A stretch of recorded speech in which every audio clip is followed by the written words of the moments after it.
long before we slipped on shirts with neatly sewn buttons or zipped-up coats in a hurry. There was a time when fastening clothing wasn't just a matter of fashion. It was survival, identity, and sometimes even a political statement. Thousands of years ago, before metal was forged into anything more than primitive tools, humans faced a basic problem: how to keep their garments on their bodies.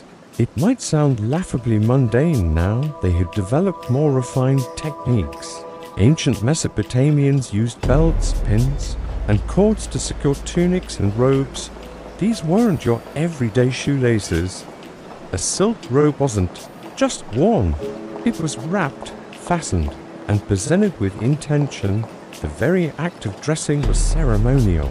Found all across ancient Greece, Rome, and Etruria, fibulae were essentially pins that held garments like cloaks and tunics in place. Yet, they weren't merely functional. Crafted in the shapes of animals, gods, and geometric forms, these fasteners reflected both regional identity and personal belief. A Roman general's fibula might be in the shape of an eagle, while a Greek philosopher might wear one shaped like a stylized owl. The type of fastener used, how it was placed, and where it was tied conveyed everything from your social class to your marital status. Some of these cords were dyed, twisted, or even adorned with small beads, indicating wealth or religious rank. Their garments were fastened with massive, ornate brooches, often cast in bronze or silver, with intricate swirling designs that seemed almost hypnotic. These brooches weren't hidden away. They were displayed boldly on the chest or shoulder, a public announcement of clan, lineage, and legend. The Babylonian elite didn't just tie their clothes, they broadcasted power with every knot and cord, because even as we fasten our clothes today without thinking, the first buttons were met with skepticism, religious outrage, and even bans. These makeshift fasteners were not designed for comfort or flair. They were raw, practical, and deeply intimate, connecting the body to the very animal that once ran wild. A thin strip of deer tendon wrapped tightly around a bear pelt might have separated a man from frostbite or death.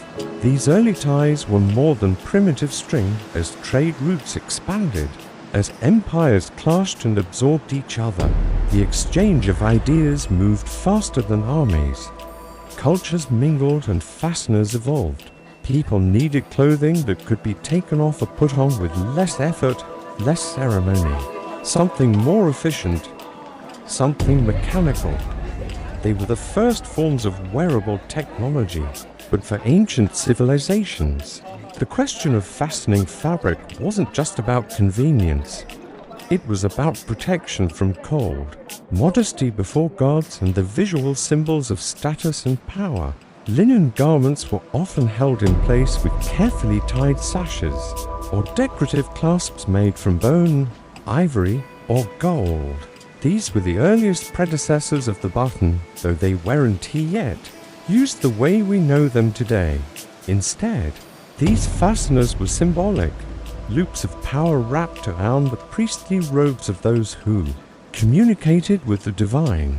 Fastening your robe in a certain way meant aligning yourself with cosmic forces. In prehistoric times, early humans used sinew, the tendons of animals, to tie pelts around their bodies. By the time humans began settling and forming early agricultural societies over in ancient Egypt, the fastener became a form of art.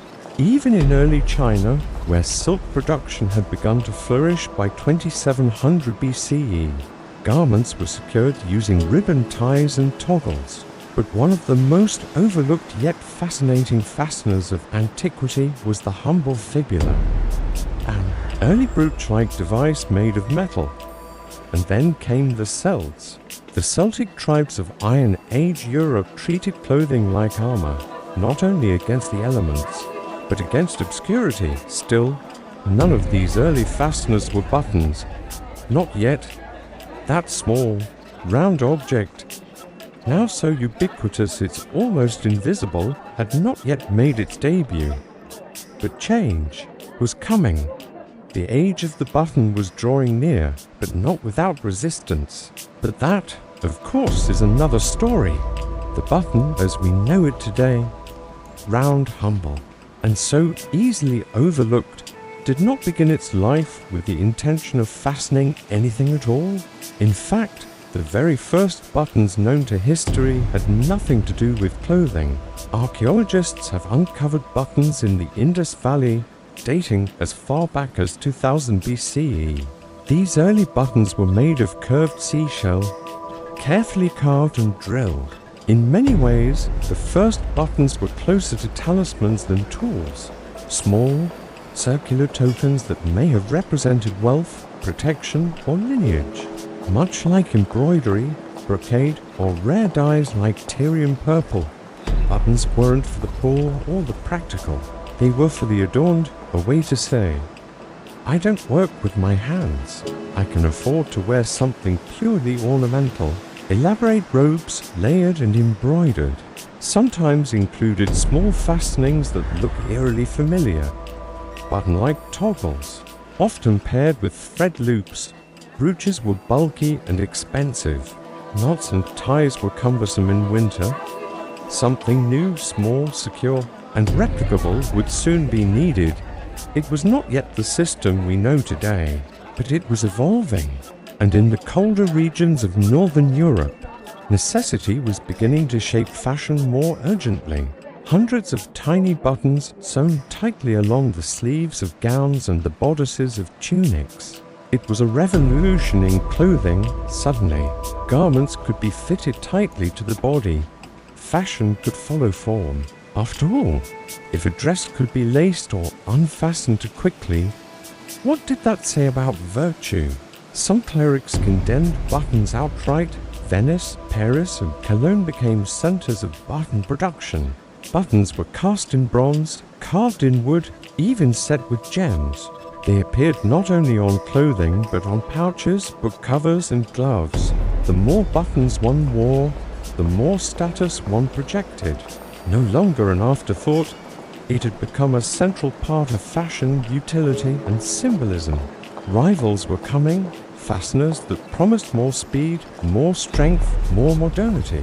What began as a shell pendant in a river valley thousands of years earlier had now reshaped how clothing was designed and worn. We must visit the age of excess where buttons weren't just useful. They were opulent, absurd, and sometimes even deadly. Labeling them a temptation, not because they failed to conceal, but because they concealed too well. Their curved surfaces and tiny holes whispered of patient craftsmanship and a human desire to adorn the body, not just to cover it. The very idea of using something so small to secure a garment didn't fit the Roman ideals of order and strength. A fibula, heavy and metal, was dependable. A small disc of shell, too fragile. But if you were to hold one of these ancient artifacts in your hand, you might be surprised. They don't seem designed for utility. No matching buttonholes. No shank to sew it firmly to thick wool. A man might wear rows of unnecessary buttons down his sleeves, purely for show. A woman might have dozens on the back of her gown, each hand-sewn, each representing hours of labor. They were decorative, pure symbols, worn perhaps as jewelry or sewn on as embellishments. By 1500 BCE, similar objects were being found in ancient China and throughout the Mediterranean. Bone, ivory, and wood were shaped into small discs and beads, often threaded into garments as decoration rather than for function. Some were so delicate, so finely etched, that they would have broken under the strain of regular use. This tells us something important.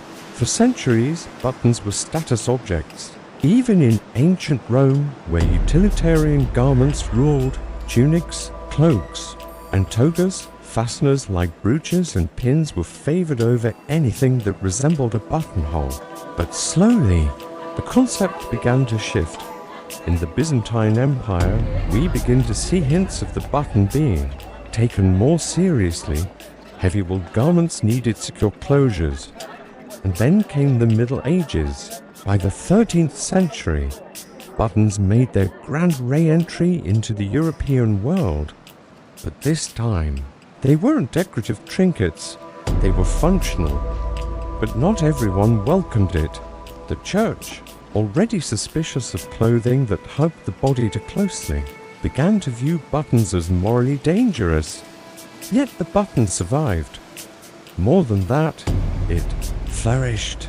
As trade expanded across Europe, buttons became a booming business, and with that, something strange began to happen.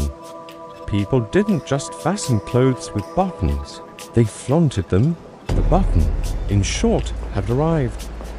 No longer an ornament, but while the button reigned supreme, it was not alone. Hooks, eyes, clasps, and eventually, the zipper. But before we leap into the Industrial Revolution, by the time the Renaissance dawned across Europe, the button was no longer a mere accessory. It was a statement, a spectacle, a symbol of such extravagance that in some courts, a single garment might bear hundreds of buttons, most of which didn't even open anything at all. This was an era obsessed with display. Clothing wasn't just practical, and it wasn't just beautiful. It was an extension of political and personal identity. In Spain, the Habsburg court favored severe black clothing with long, vertical rows of tiny black buttons, sometimes dozens in a row, tightly spaced, almost hypnotic in their pattern. In England, Queen Elizabeth I's courtiers wore buttons made of silver filigree and mother of pearl, often in matched sets from shoulder to wrist. In Florence, a law forbade commoners from wearing more than a certain number of buttons made from precious metals. In England, similar laws dictated who could wear silk-covered buttons or those made from gemstones. Violating these laws wasn't just a faux pas, it could result in fines or imprisonment. The body was a canvas, clothing became ceremonial armor, dense with embroidery, fur, jewels, and buttons. Soldiers needed garments they could fasten quickly and securely, but they also needed to project authority. Brass and pewter buttons became standard on coats and jackets. Some bore the insignia of a regiment or kingdom. In time, the condition of a man's buttons might even affect his promotion or reputation. Others were mass-produced in matching sets, giving troops a uniform appearance. There are records of royal garments adorned with over 100 buttons, many encrusted with pearls, enamel, or gold. If you could afford a row of 50 decorative buttons made of jet, amber, or sapphire, you weren't just rich, you were untouchable. Hooks and eyes, toggle closures, and ingenious hidden fasteners that served both utility and modesty. Buttons would remain, of course, essential, even beloved, but they would no longer reign alone. And the birth of mass production, some buttons weren't sewn on at all. They were removable, collectible, even gifted like coins to curry favor. Practicality, once an afterthought, started to matter again. Clothing was still elaborate, especially in aristocratic circles, but the middle classes were rising, and they needed clothing that could be fastened in the morning without a team of servants. In France, skilled artisans worked in guilds, producing buttons by hand from bone, horn, glass, or shell. In England, workshops emerged to meet the growing demand from both civilians and military. By the early 17th century, these were cheaper, more flexible, and could be dyed to match garments. They offered a subtle elegance, especially for middle-class buyers who couldn't afford gold or gemstone options. The town of Birmingham would become the unofficial capital of button making, a title it would hold for centuries, and buttons became the brushstrokes of opulence.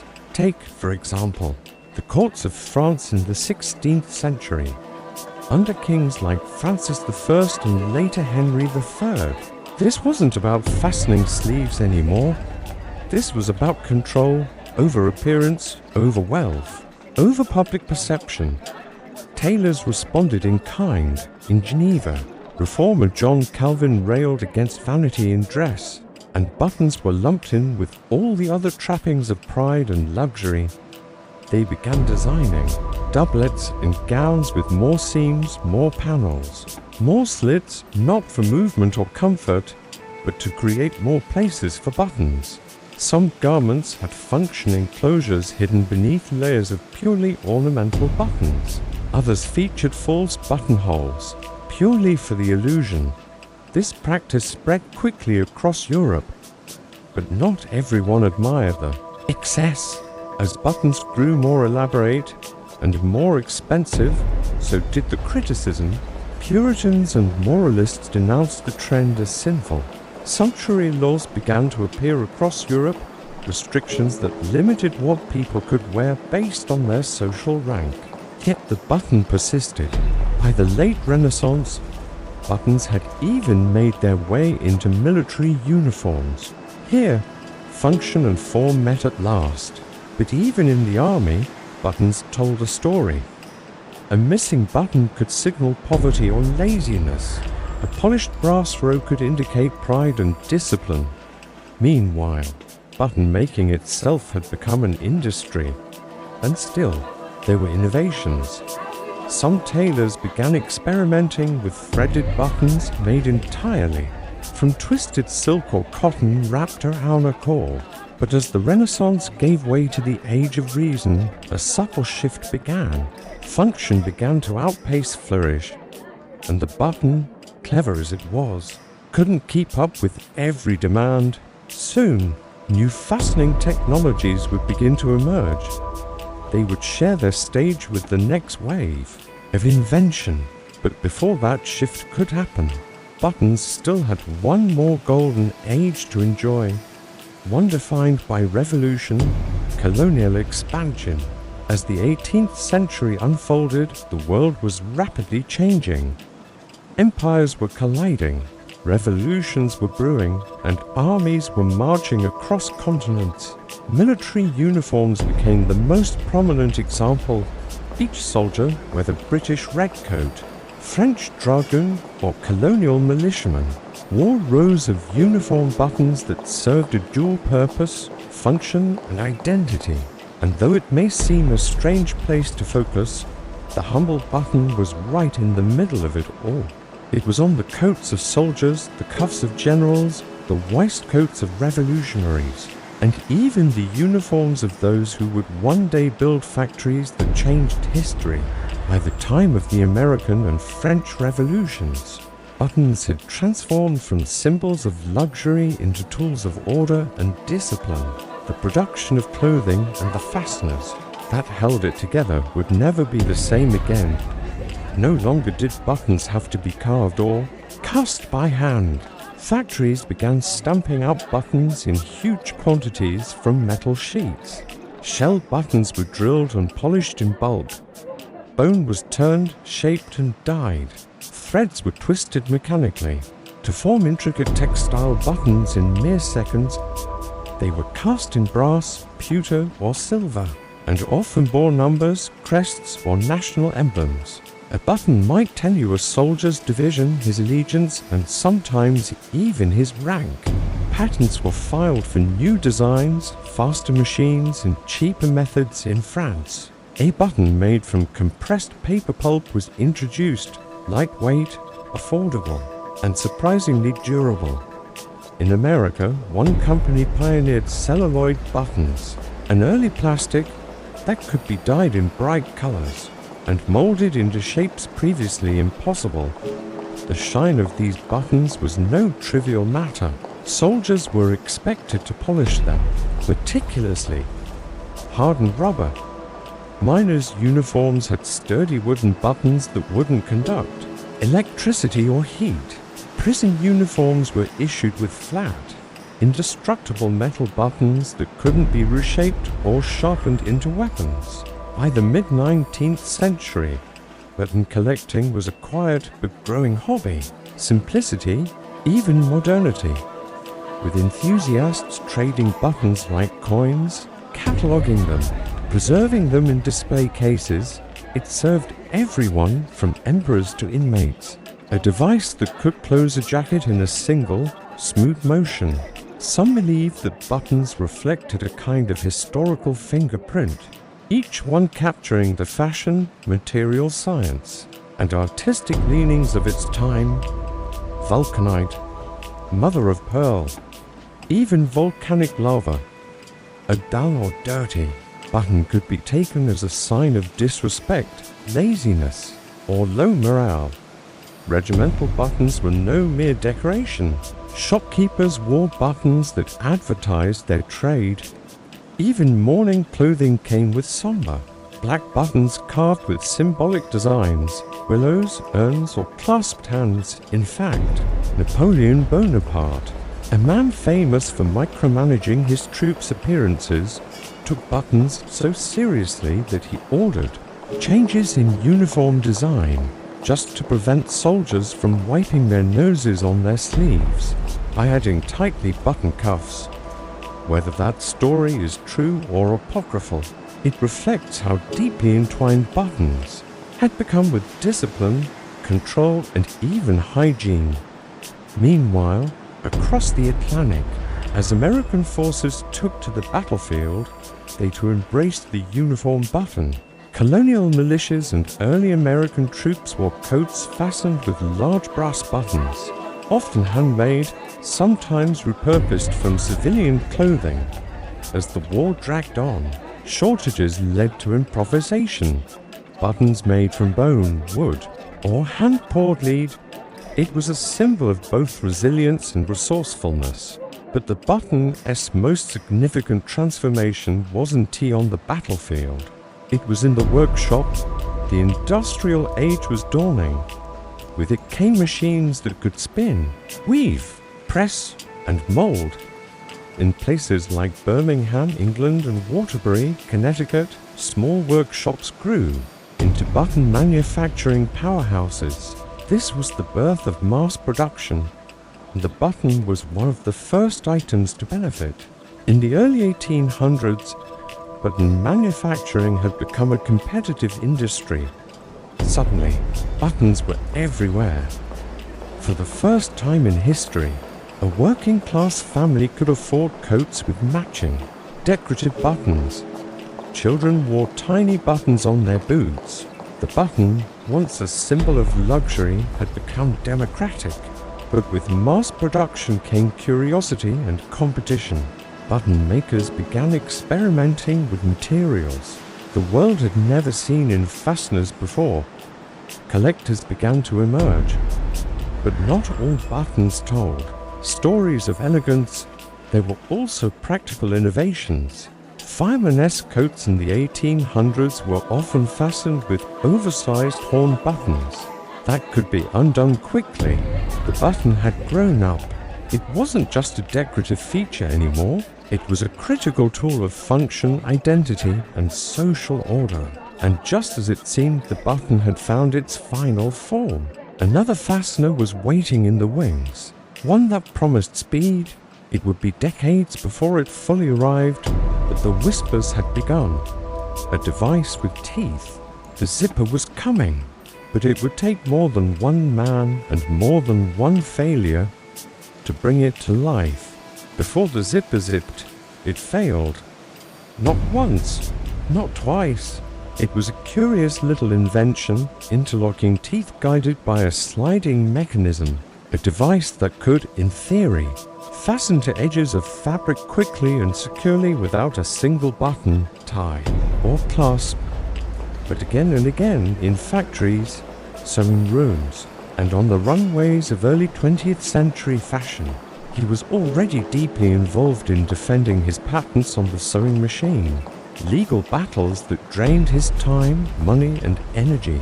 The clothing closure was set aside, shelved, forgotten, and at the heart of its stuttering origin was a man named Elias Howe, a name more closely associated with the invention of the sewing machine, but who, quietly, had something else up his sleeve.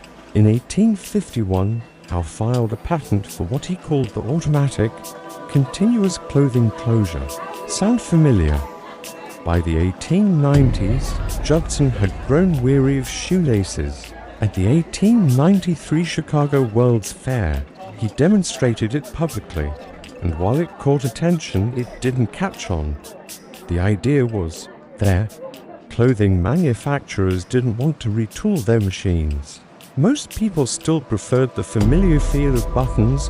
They were easier to sew, easier to replace, and less prone to jamming. The execution wasn't. His solution was a device he called the clasp blocker, a mechanical fastener intended for boots and high-button shoes. Began outfitting some of its gear with sunbacks fasteners. Navy life jackets, money belts, and flying suits used zippers, and the results were promising. Buttons were elegant, time-tested, safe, but young designers, especially those working in American ready-to-wear industries, saw the future. The zipper represented modernity, efficiency, speed. They jammed, they broke. The zipper fly was declared superior to the traditional button fly. It was faster, cleaner, and considered more hygienic. No longer a novelty, they had become a standard. Suddenly, men's trousers began to feature zippers not as gimmicks, but as selling points. They were still seen as elegant, old-world, and reliable. A finely tailored suit still had buttons on its sleeves, purely decorative, a holdover from earlier centuries. Evening gowns might have zippers hidden in the back, but the visible closures, buttons every time. The snap, the hook and loop, and even Velcro were waiting in the wings. They didn't always align properly, and the public needed convincing. After all, buttons had been around for centuries. Why abandon them now? They dubbed the device the zipper, a word meant to mimic the sound it made when closed. Catchy, symbols of two philosophies, one swift, mechanical, and modern. The other deliberate, traditional and enduring, snappy, instant brand appeal. Zippers were faster, more secure, and easier to handle with gloves or in bad weather. It consisted of hooks and eyes guided into place by a slider. Judson believed his invention would change the world. It should. It was, in essence, the zipper.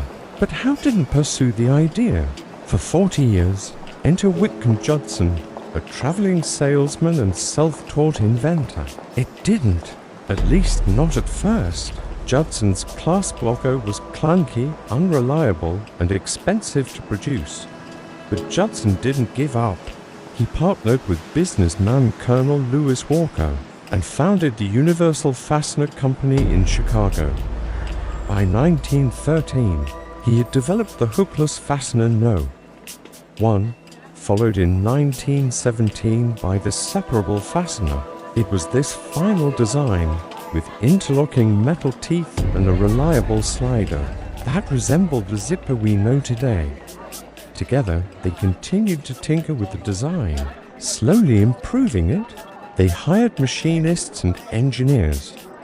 One of them, a Swedish-American named Gideon Sundback, would soon become the unsung hero of the zipper. Sundback, quiet and meticulous, brought something the others lacked: precision engineering. Still, no one called it a zipper yet, and even with Sundback's improvements, success did not come overnight. The early market for these new fasteners was limited. Shoemakers were skeptical.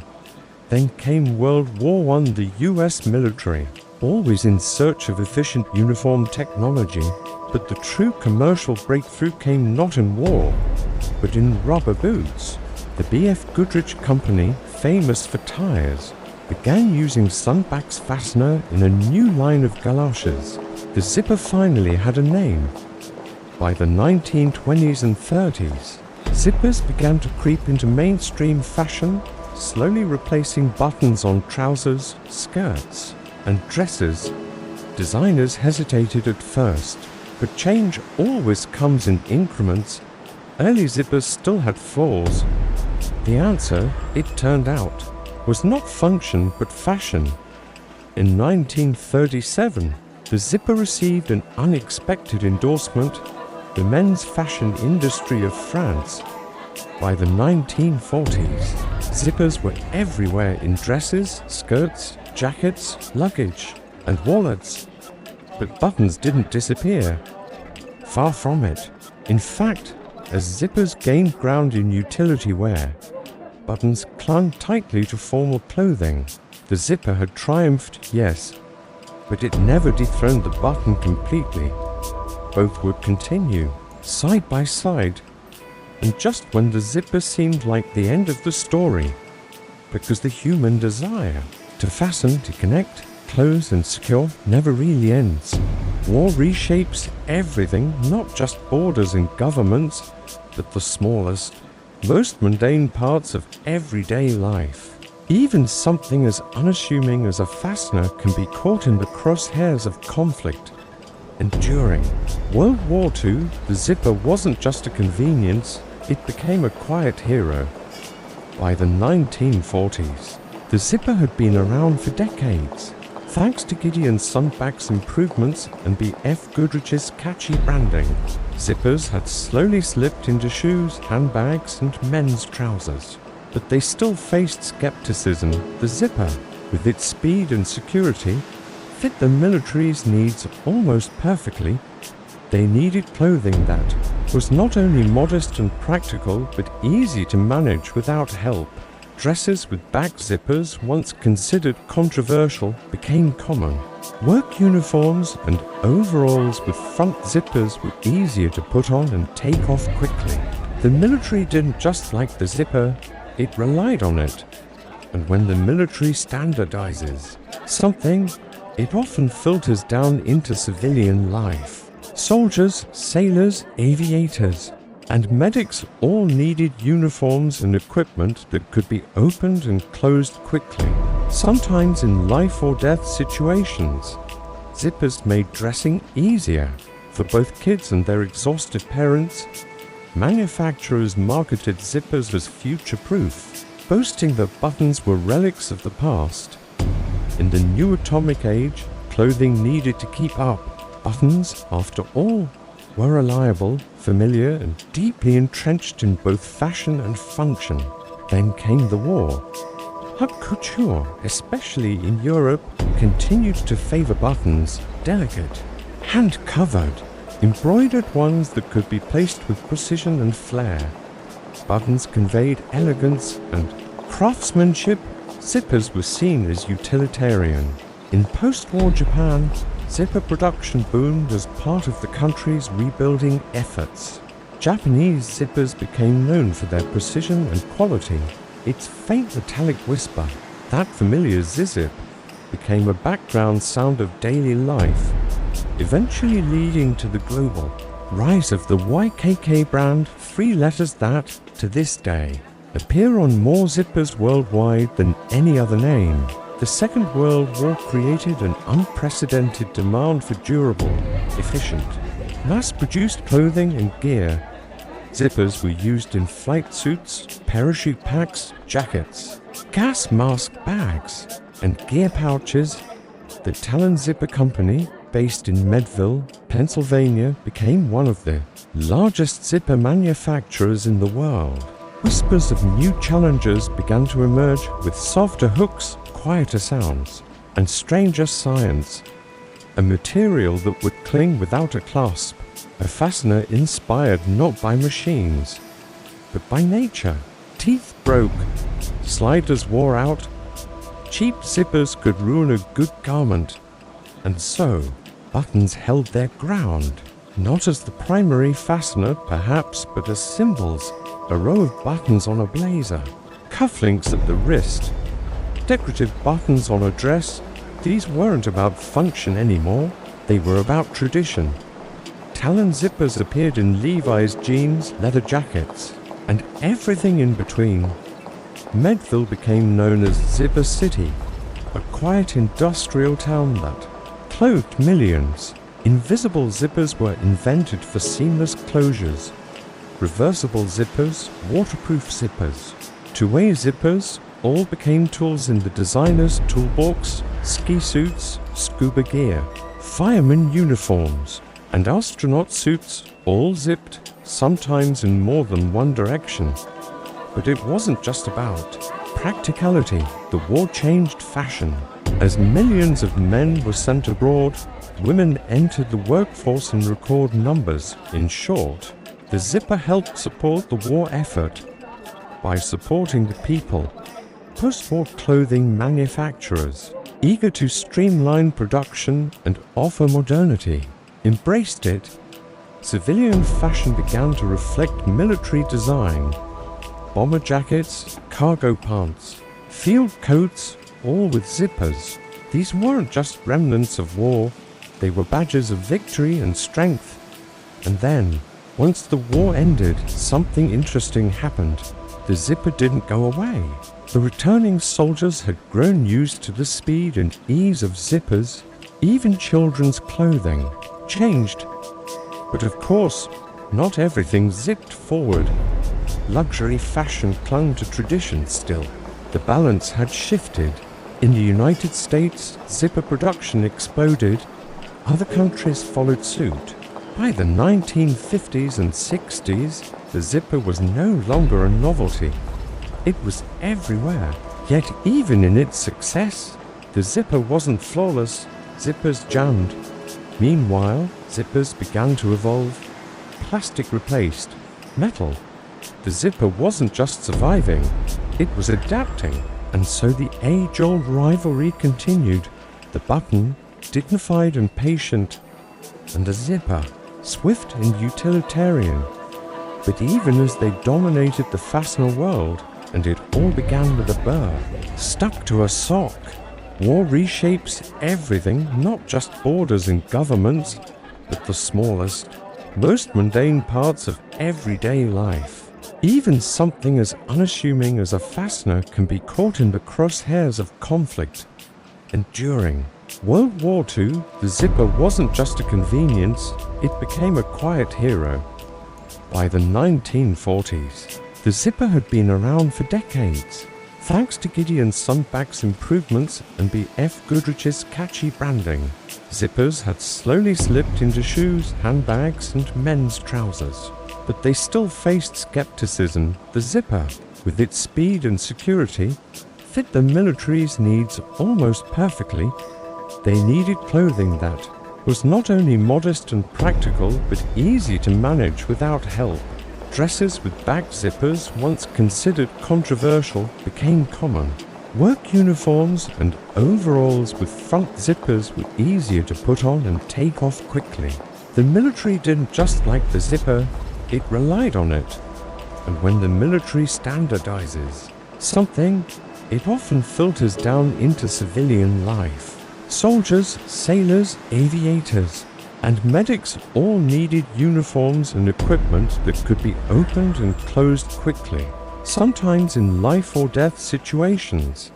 Zippers made dressing easier for both kids and their exhausted parents. Manufacturers marketed zippers as future-proof, boasting that buttons were relics of the past. In the new atomic age, clothing needed to keep up. Buttons, after all, were reliable, familiar, and deeply entrenched in both fashion and function. Then came the war.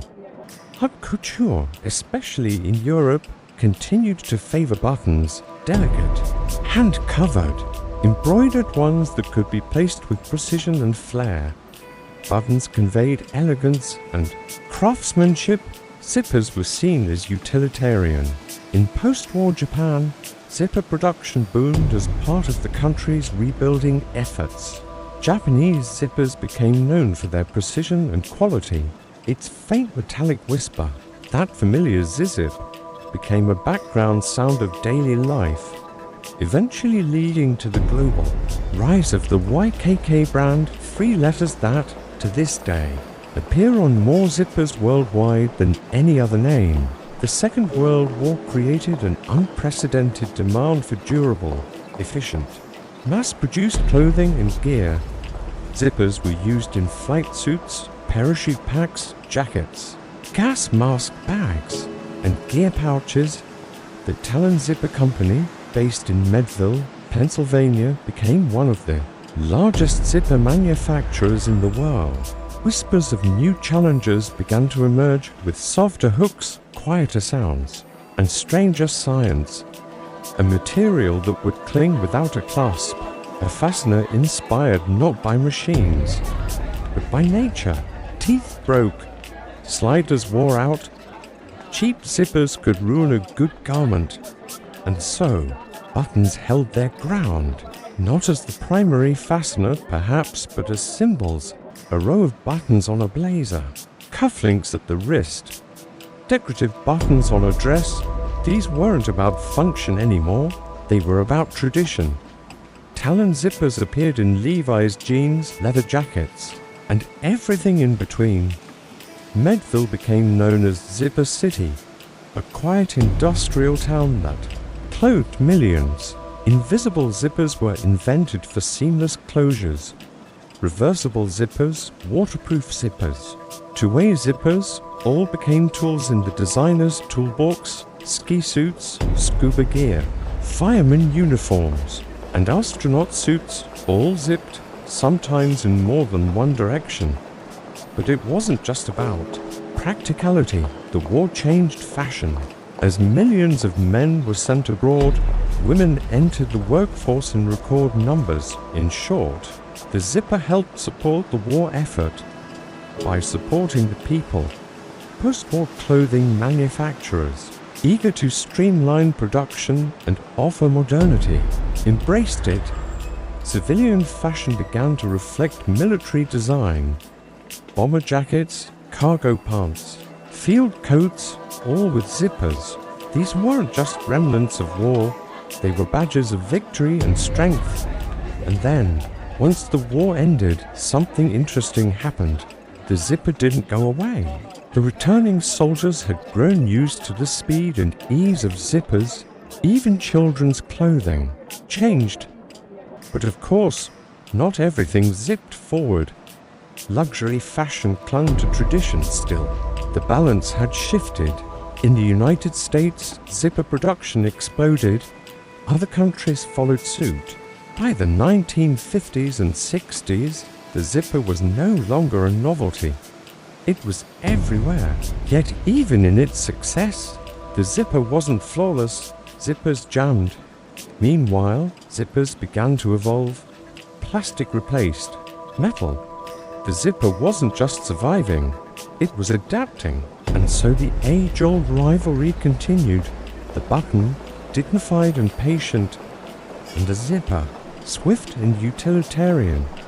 But even as they dominated the fastener world, and it all began with a burr, stuck to a sock. By the dawn of the 21st century, the world had moved faster than ever before. Velcro ruled children's shoes and astronauts' gloves. Zippers dominated jeans, jackets, backpacks, and boots. Even magnets had begun slipping quietly into wallets and purses. But somewhere, clinging quietly to cardigans, trench coats, and shirts, the button was still there. Still round, still modest, still hanging on. How? Not loudly, not urgently, but in a voice that felt familiar. The answer isn't just about fashion, it's about meaning.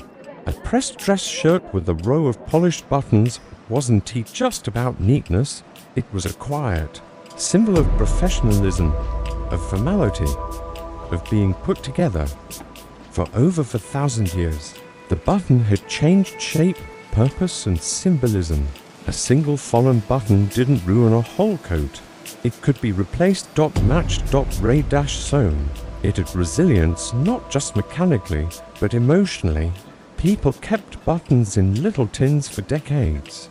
A button could be a nose, a decoration, or a portal to another world, as fans of Coraline might recall with a shiver. Heirloom coats passed down generations still held the same buttons stitched by hand. A glittering row of jeweled buttons down the back of a gown. A velvet coat with hand-carved horn buttons. A minimalist jacket with a single bold button in the center. From decorative tokens in the Indus Valley to gleaming status symbols in the courts of Europe, from mass-produced military standards to plastic pegs on polyester shirts, the button had always adapted, or reinventing the material in silicone, wood, ceramic, or resin. The way the fabric folds and flattens, it's tactile, it's intimate. On military uniforms, buttons still bore rank, regiment, and pride. On wedding dresses, buttons still marched delicately down backs, each one fastened by hand. But in adaptive clothing, it asks you to slow down, even just for a moment. Oversized toggle buttons, all reimagined with accessibility in mind. These weren't throwbacks, they were redesigns, innovations with empathy. To stories, to moments when we dressed for the first day of school, for a funeral, for a job interview, for a night we hoped would change our life. But now, it was something more. We still trust a button to close our most precious garments. It was cultural memory. Undercover, seamless, almost magical. It was texture. It was voice. It was character. A button said something. In business attire, a button meant tradition.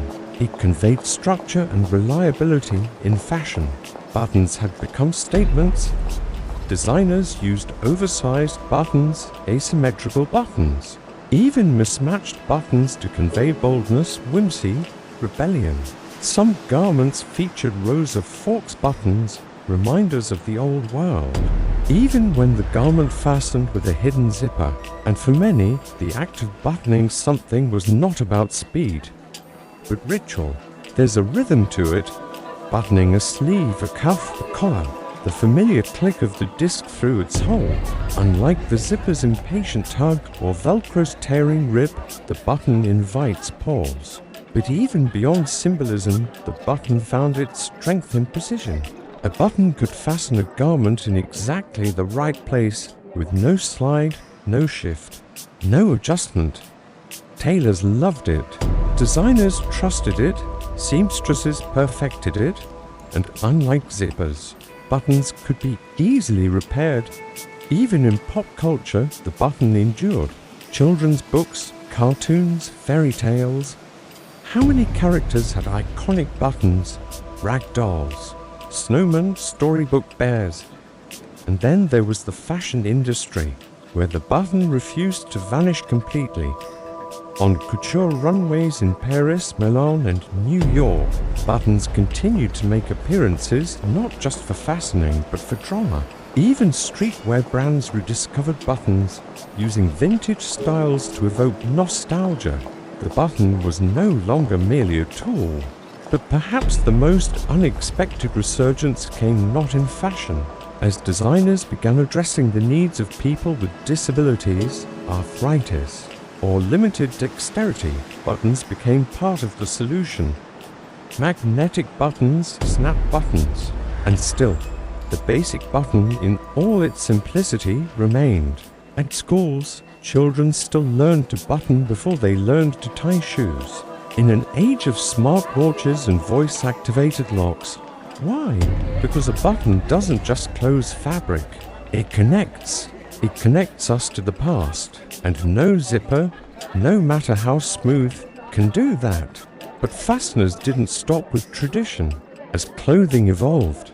So, did the need for fasteners that were nearly invisible, fasteners that worked without being seen? The age of the invisible fastener was just beginning.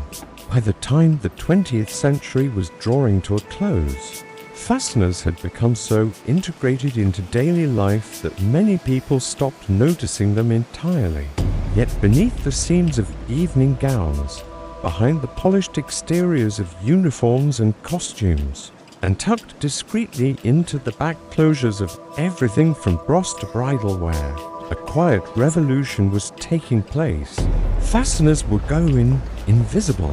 The desire for subtle fastening mechanisms wasn't new.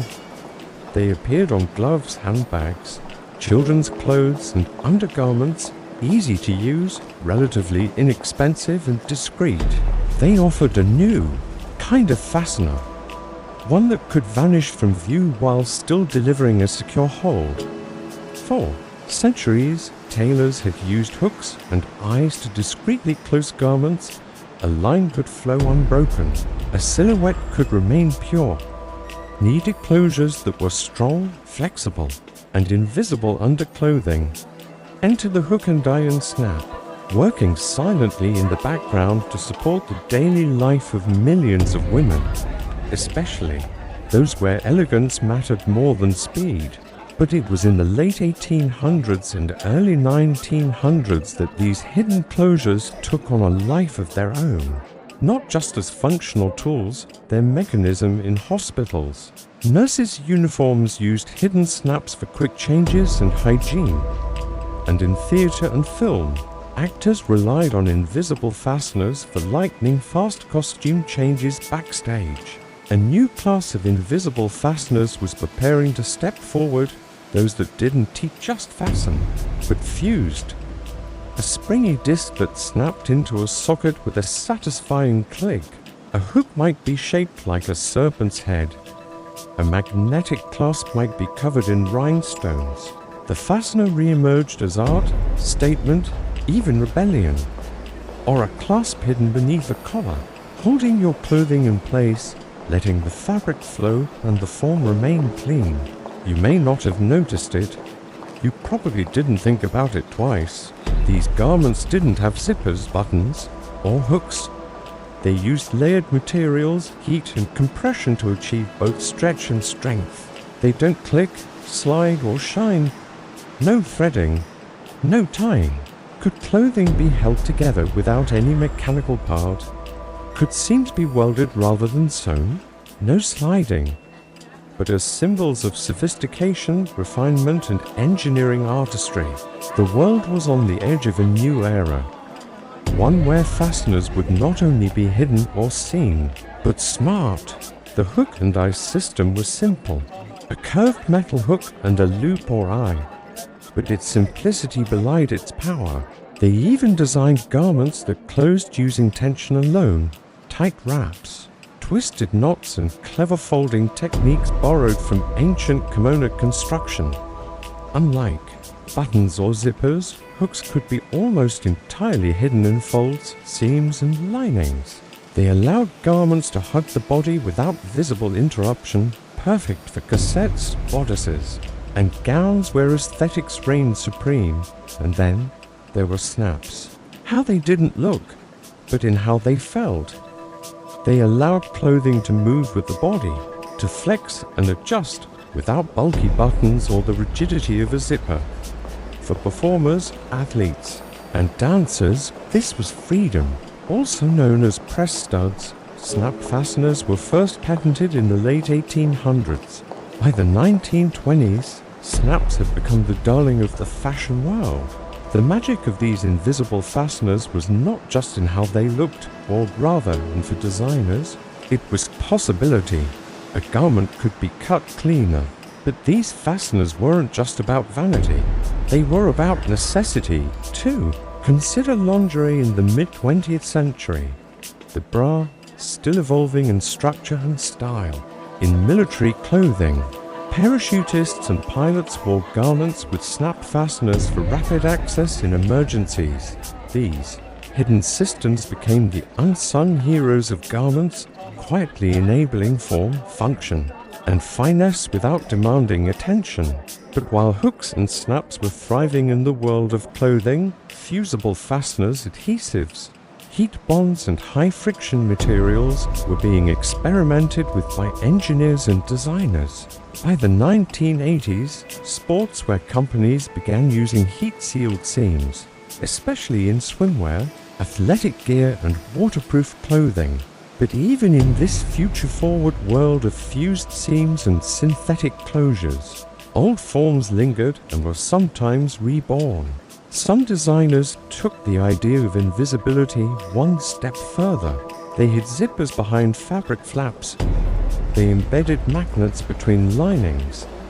Others went the opposite way, embracing the invisible fastener by making it visible again. Ironically, A snap might be oversized and gold-plated, and yet, for the everyday user, invisibility remained a quiet luxury. Think of the last time you wore something that closed with a snap, at the back of the neck or a hook at the top of a zipper, but it was there, working silently.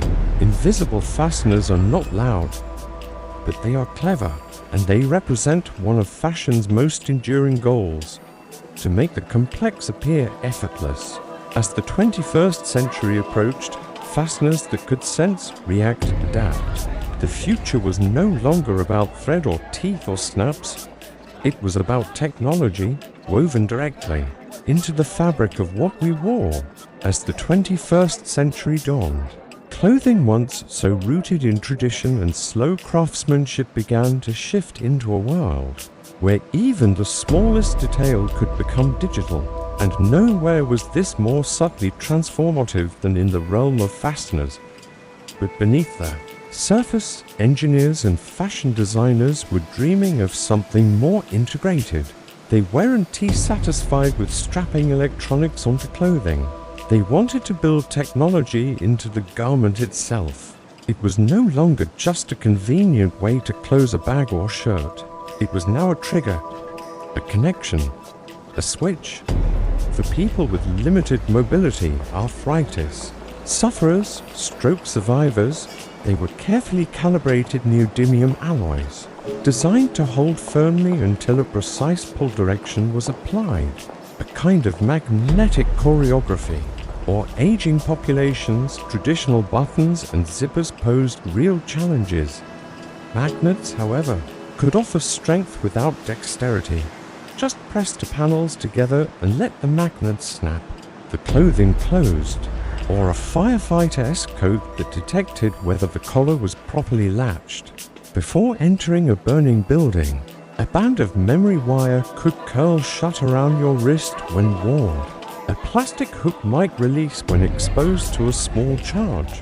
The humble button, the trusty zipper, the snap and hook, all were about to face a quiet but profound challenger, the smart fastener. In the early 2000s, wearable technology was still in its infancy. Bulky watches that counted steps, armbands that monitored heartbeats. A smart hoodie might zip itself when rain was detected. A high-tech vest could adjust its tension based on your heart rate. Astronaut suits needed closures that could withstand vacuum pressure, radiation, and massive temperature swings, all while being operable with thick gloves in zero gravity. Jackets that reshaped at the push of a button. Bodices that fluttered open like mechanical flowers. Infrared-sensitive materials that revealed hidden access points. Even garments that bonded shut with electrostatic charge. Modular clothing systems used Velcro to attach sleeves, pockets, hoods, and panels, allowing wearers to customize garments in real time. A travel bag could split into compartments and snap back together, all with the satisfying rip of Velcro, sealing airtight in milliseconds. Magnets, heat-activated seals, and micro-locking systems were tested. Shoes could auto-tighten when you walked and loosen when you sat. Others preferred the glide of a zipper, the clean finish, and others embraced the futuristic click of magnetic closures, or the seamless slide of a self-sealing edge. And that meant rethinking fasteners and in closets. Across the world, zippers still hummed their familiar song each morning. Enter the magnetic clasp, reimagined for the digital age. Some of the earliest innovations came from adaptive clothing companies. These e-textiles could transmit signals, when fastened, telling a computer that a jacket had been zipped, or that a medical vest had been properly secured. Fastening your clothes remained one of the first and last things we do each day, a small, personal ritual, a quiet gesture of readiness. But these weren't simple refrigerator magnets. Meanwhile, researchers were embedding conductive threads into fasteners, thin metal fibers woven like silk. Imagine a baby's onesie that sent a notification when it was unbuttoned. Fasteners, once passive, were becoming responsive. and in laboratories around the world. Something even stranger was emerging: shape memory materials. These futuristic fabrics and fasteners could change their shape or their fastening state in response to temperature, light, or electric current. Suddenly, the idea of fastening a garment wasn't just mechanical, it was programmable. Clothing became interactive. The world of fashion, for all its traditions, had opened a new frontier. Some of the most experimental uses of smart fasteners came from NASA and the military. In elite military gear, fasteners had to be fast, silent, and durable under stress. Magnetic closures that clicked into place without sound. Back on Earth, high fashion took notice. Designers like Iris van Herpen and Hussein Chalayan began integrating kinetic elements into their clothing. Dresses that opened or closed themselves in these creations. Fasteners weren't just useful, they were performance art. And then came Velcro's second life. Though invented decades earlier, Velcro re-entered the spotlight in techwear and futuristic street fashion. It was adaptable, endlessly reusable, and satisfyingly tactile. A jacket could become a vest. A hoodie could gain a utility strap. But amid all this innovation, one strange truth remained: the future of fasteners was deeply personal. Some people still loved the feeling of buttoning a shirt, the slow, deliberate rhythm. In smart clothing, fasteners were more than functional, they became interfaces between human and machine, between body and data, between tradition and transformation. And perhaps most curiously, even as fasteners evolved into technological marvels, the oldest forms never truly vanished. Tailors still hand-stitched buttonholes. Brides still chose gowns with tiny covered buttons. Soldiers still used metal snaps. Because no matter how advanced the future became, closing and an opening, fasteners do more than hold our clothes together. They hold stories, identities, and traditions, quietly shaping how we present ourselves to the world. Across cultures and centuries, buttons, zippers, and other fasteners have carried meaning far beyond their practical use. They have marked social rank, profession, gender, and even political allegiance. Every button sewn onto a soldier's coat once told a story. Pride in craftsmanship and resilience. The design, material, and arrangement signified regiment, rank, and country. Brass buttons gleamed in the sun, announcing power and discipline. Soldiers identified friend from foe by the small details on there. Fasteners, a silent code read by those who knew. Take the military uniform, for example. They use buttons to convey nostalgia, rebellion, or elegance. Zippers can suggest edginess, speed, or sportiness. Velcro can evoke youth and playfulness. From hand-stitched embroidered buttons to futuristic magnetic closures shaped like stars or skulls, they are miniature works of art to highlight a garment's craftsmanship or to challenge conventions. Nobles wore buttons carved from ivory or mother of pearl, sometimes encrusted with jewels. To touch a royal button was to touch power, the ornate clasps of a queen. In royal courts, buttons could be made of gold, silver, or precious stones, a symbol of wealth and status, of personal stories and social change. Once dismissed as a gimmick, it has become a symbol of adaptability and innovation. In children's clothing, Velcro means independence. A little child fastening their own shoes for the first time.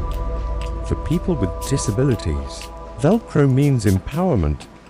In the 19th century, industrial workers and factory hands wore clothing with durable metal snaps or large buttons, a sign of the working class.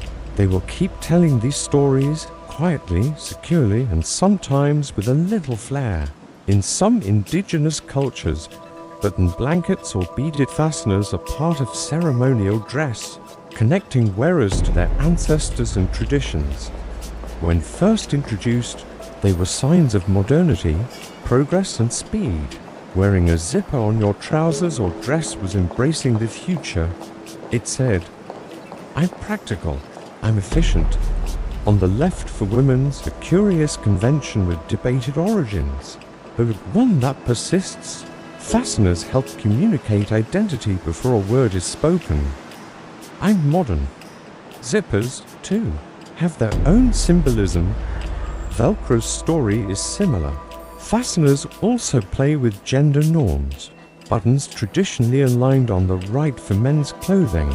Fashion designers have long recognized fasteners' symbolic power. Fasteners are also a canvas for creativity. On the runway, designers tell stories through fasteners, using them to create drama or subtlety. In film and theater, fasteners help define characters, the worn buttons of a factory worker, the gleaming zippers of a futuristic hero. Fasteners in these ways are never just fasteners. They are language.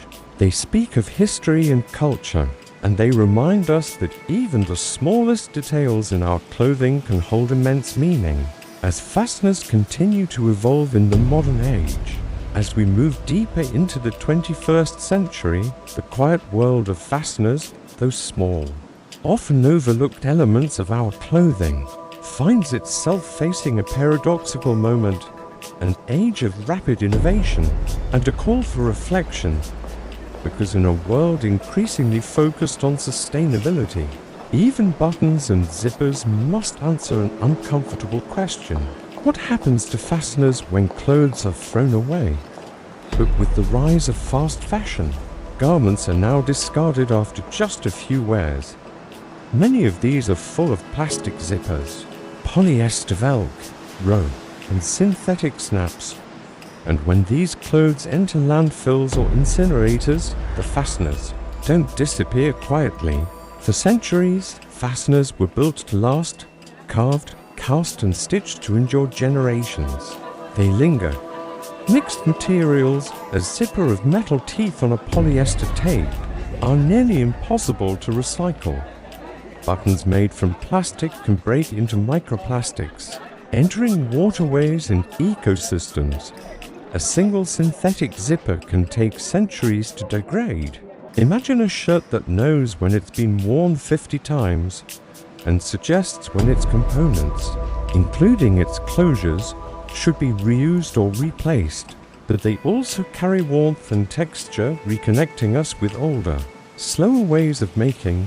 Eco-friendly versions are being developed using recycled nylon and water-based adhesives. The same satisfying rip, now with less environmental guilt. The fashion industry, once obsessed with novelty, is now beginning to confront these hidden costs. And that's where the future of fasteners begins to change, not just in their form, but in their responsibility. When heated, the thread loosens, allowing the entire garment to fall apart, sleeves, zippers, fasteners ready for sorting and recycling. Some fasteners are made from biodegradable materials, plant starches, cornstarch plastics, or even mushrooms, inspired by ancient clothing traditions from Japan, India, or West Africa. In these designs, sustainability isn't added on, it's built into the very way we dress. These buttons are designed to break down safely, leaving no trace. Engineers and designers are now reimagining closures with the end of a garment's life in mind, not just of class or function, but of values. A recycled metal zipper might say, "I care about waste." A biodegradable button might whisper, "I'm trying to leave less behind." Zippers that can be unzipped not just from the front, but completely separated from the fabric with a single pull. Buttons that snap off without tools. All part of the movement towards circular fashion, where garments are disassembled, reused, or repurposed. Others are made to be easily removed. People are beginning to ask where their clothes come from, who made them, what they're made of. Alongside hand-carved wooden toggles, self-tightening zippers on athletic wear, beside jackets that close with a simple fabric knot, biodegradable snaps, and ancient bone buttons passed down through families. Even the fasteners, once invisible, are now part of that conversation. In Sweden, researchers developed a jacket held together with a heat-sensitive thread. Other innovations aim to make fasteners smart and sustainable at the same time. Some designers are turning back to traditional materials, horn, shell, wood, and even coconut. These natural fasteners biodegrade safely. Even Velcro is getting a makeover. And yet, for all the talk of future, materials and green design, the greatest innovation may be simplicity. Garments that require no fasteners at all, wrapped, draped, or tied. Because the future of fasteners isn't just about technology. It's about rethinking our relationship with clothing. To repair, not replace. To reuse, not discard. To appreciate the craftsmanship in something as small as a button. And as the industry changes, so to do the wearers. In a way, fasteners are becoming symbols again. So what does the future hold? Likely, a world of contrasts. Smart magnetic closures that talk to your phone, all coexisting, all closing and opening, each one in its own quiet way, helping us hold things together in a world that's changing fast. It's easy to overlook the small things in times of war, the crack of rifles, the roar of engines, the thunder of marching boots. These are the sounds history remembers. But in the silence between battles, in the cold of trenches, the damp of jungles, or the height of mountain warfare, something much smaller played a crucial role: fasteners. Yes, buttons, zippers, snaps, and clasps. Though silent, these tiny inventions helped shape the outcome of wars in ways few ever noticed. Whether myth or truth, the buttons enforced discipline, hygiene, and uniformity. World War I, trench, warfare, barbed wire, and gas masks. British soldiers wore coats with tightly sewn brass buttons, sometimes engraved with their regiment. These weren't just for pride, they helped identify fallen men in the chaos of war. In this grim environment, buttons took on new meaning. In the cold and rain of the trenches, they stiffened. Mud clogged them. Gloved hands struggled to undo them quickly, and in battle, seconds mattered. Gas mask bags had to be sealed, then opened instantly. Buttons were too slow, snaps offered the answer. Designers introduced oversized zippers and toggles, allowing gloves to remain on while clothing was adjusted. In the Napoleonic Wars, buttons were more than decorative. French soldiers were issued brass buttons on their coats, polished to gleam, pressed to military precision. British and American intelligence learned to recognize enemy uniforms not just by color, but by the style and material of buttons and closures. But there was one curious feature: the buttons on the sleeves of their uniforms. According to legend, Napoleon ordered buttons placed on soldiers' cuffs to prevent them from wiping their noses on their sleeves. German soldiers had coats that zipped up to the chin to block cold winds. Velcro, originally inspired by nature, was used by NASA, but also by military forces needing quick, quiet access to gear in low-light conditions. Could bring a sense of order in the chaos of war, a reminder of home. Of pride, of identity. Fasteners became anchors, small rituals that gave structure to uncertainty. A loud zip could give away a position. A well-placed Velcro flap, if used carefully, offered access with less noise. It replaced noisy buckles, allowing soldiers to move more stealthily, helping downed pilots or captured agents navigate their way to safety. Some buttons were hollow, carrying microfilm or poison pills. In war, every inch of clothing became potential camouflage or tool, and fasteners became weapons of silence. The zipper wasn't just a convenience, it was survival. Move forward a century, and the battlefield changes. Pilots needed to dress quickly, secure gear tightly, and move without distraction. The zipper, with its rapid action and secure closure, was perfect. Uniforms needed to be durable, yet easy to adjust. Heat, cold, pressure, salt and sand. But they still traced their roots to the humble wooden toggles and bone buttons of centuries past. But buttons had drawbacks. Enter the zipper. Still a young invention during WWI, the zipper hadn't yet made its full military debut. But its time was coming.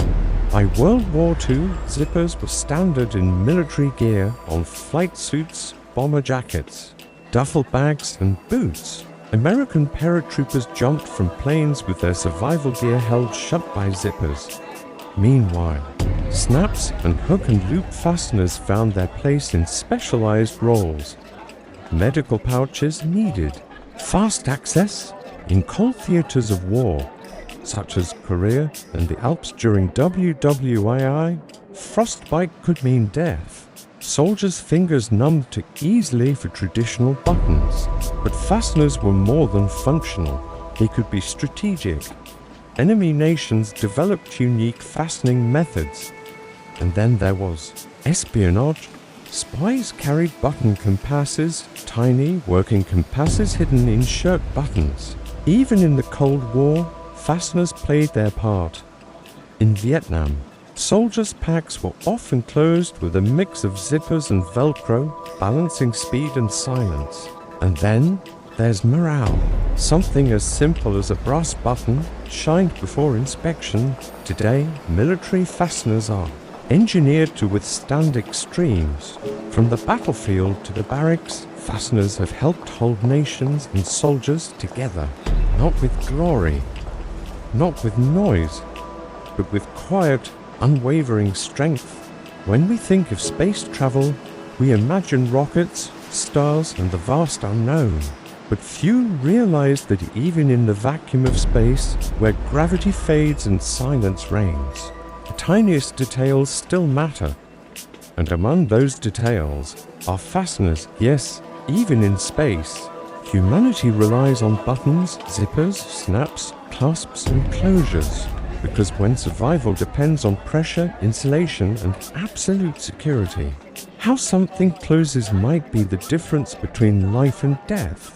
Let's go back to the dawn of space exploration. In the 1960s, the space race between the United States and the Soviet Union pushed technology to its limits. Rockets were built, capsules were designed, suits were created, not just to protect, but to function in the harshest conditions imaginable. The first space suits were marvels of engineering. But just like a jacket here on Earth, they had to be put on and sealed shut. Traditional zippers, too weak for pressurized suits. Buttons, impossible to operate with thick gloves in zero gravity. Engineers needed fasteners that were airtight, fail-safe, and easy to use all at once. The solution came from a combination of pressure-sealed zippers, rotating locking mechanisms, and eventually Velcro. Yes, Velcro, that soft, scratching sound of tiny hooks catching loops, became one of the most important fasteners in space history. A simple screwdriver drifting midair could damage instruments or hurt an astronaut. So, astronauts began strapping tools, notepads, pens, and equipment to their suits using Velcro. Astronauts had Velcro inside their helmets to scratch their noses, since they couldn't touch their faces directly. Spacesuit zippers were reinforced with multiple layers and sealing flaps. A simple flaw in a closure could result in air loss and death. Who noticed how Buzz stuck to his dog's fur during a hike? Inspired, he mimicked the design, tiny hooks and loops, to create what we now call Velcro. It had been invented in 1941 by Swiss engineer George D. Mestral. His suit included specially engineered zippers and Velcro patches holding layers of material in place. NASA immediately saw its potential in space. Floating tools are dangerous. Need to open a food container? magnetic seals, smart textiles, and self-repairing closures are in development. The most human part of the suit, allowing us to carry small comforts, adjust our tools, and stay safe in the most alien environment imaginable. Fasteners must endure fire on re-entry, weightlessness in orbit, and a simple human need to zip up a pocket or tighten a strap. But Velcro remains a favorite. Unvelcro the pouch. No noise, no metal clasps, no weight. Inside spacecraft, Velcro-lined walls, tables, and pouches. Need to stow something quickly in zero gravity? Just press it against the Velcro, even on the Apollo missions. Meanwhile, zippers were redesigned for space, too. The zippers on a spacesuit had to perform under freezing temperatures, radiation exposure, and total vacuum. They did. On July 20th, 1969, when Neil Armstrong stepped onto the moon, even the gloves he wore, so crucial to collect samples, had closure systems that sealed them airtight, yet allowed them to detach when needed. In modern missions, fasteners have only become more advanced. The International Space Station is full of it, holding everything from wires to toothbrushes in place. And in the age of commercial spaceflight, from SpaceX to Blue Origin, closures are being reimagined once more. These closures may not be glamorous, but they are essential. They help astronauts eat, sleep, move, work, and survive. They are, in a quiet way, they remind us, even when we leave Earth, we bring our history with us, and sometimes that history is held together by something as humble as a zipper, or as soft as Velcro.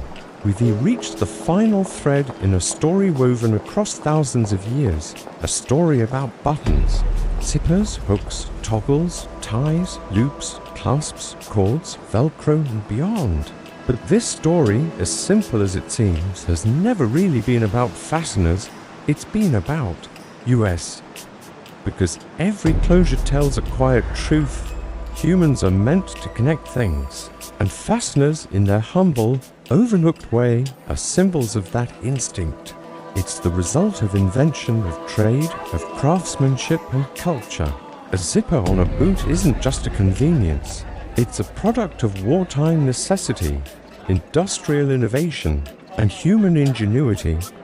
We've always looked for ways to hold the world together through tools, through clothing, through language, through laws. A button on a sleeve isn't just a piece of fashion.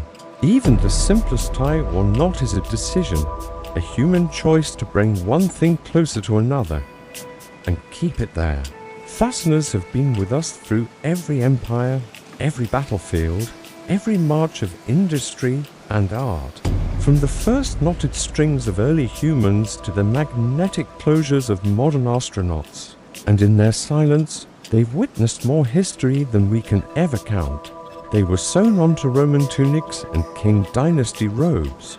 They lined the corsets of Versailles and the trenches of World War I. They fastened samurai armor, sailor jackets, nun habits, children's shoes, evening gowns, and prison uniforms. Fasteners have bound lovers in lace and locked soldiers in steel. They have symbolized power, gold clasps, jeweled buttons, and imperial toggles. And they've whispered of poverty, reused cords, broken zippers, safety pins holding shirts together in every case.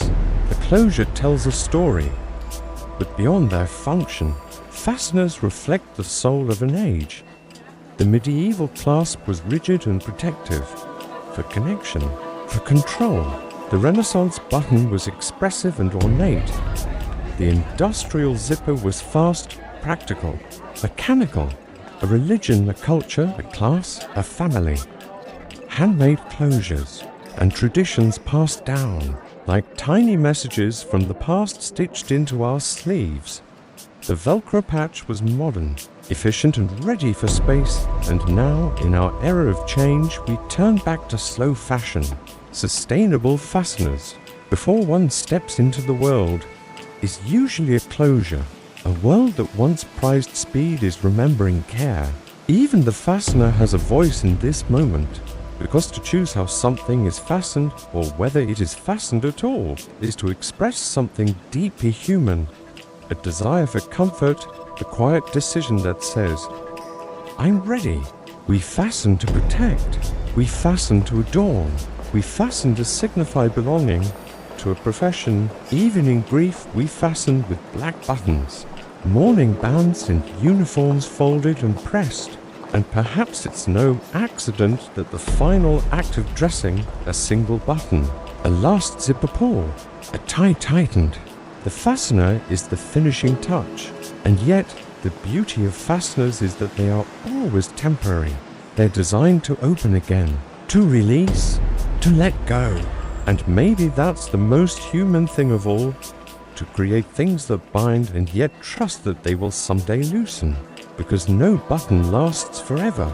No knot stays tied. No clasp can hold back time. But in that fleeting function, there is meaning. A tiny act of order in a world that often feels like it's unraveling. So, next time you zip up your coat, or button your sleeve, or pull a strap closed, pause. Feel the history beneath your fingers. And remember, you're not just closing something. You're continuing a tradition as old as humanity itself, the quiet, universal act of holding things together.